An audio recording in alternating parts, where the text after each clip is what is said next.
Welcome! In this video, I will show you how to use the No Match template to help your bot answer any kind of message from your customers. As you know, WhatsApp bots are built with items that are triggered with specific keywords. But sometimes, a user may ask a question using words you have not considered.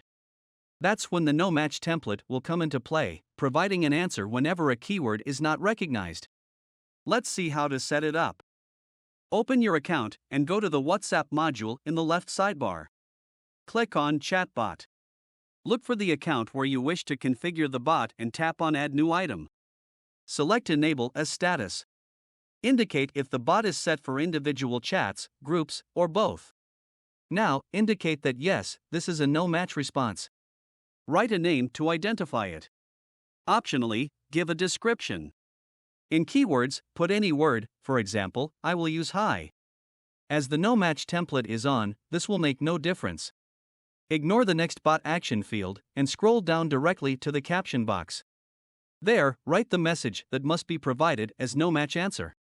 For example, you can indicate the user to contact your support team or wait for a human agent. Optionally, you can add an image to accompany it. You could also turn on the AI button and instead of a message, train an artificial intelligence to answer whenever the no-match is triggered. Check the corresponding tutorials for detailed instructions. Finally, if you wish to give your bot a more human-like feel, you can add a delay and make WhatsApp show the user that the answer is being typed. For this, select Typing in Presence Delay and indicate how many seconds should it wait before responding. If you do not wish this feature, just leave it in 1 and select the Disable option. When you are done, click on Submit.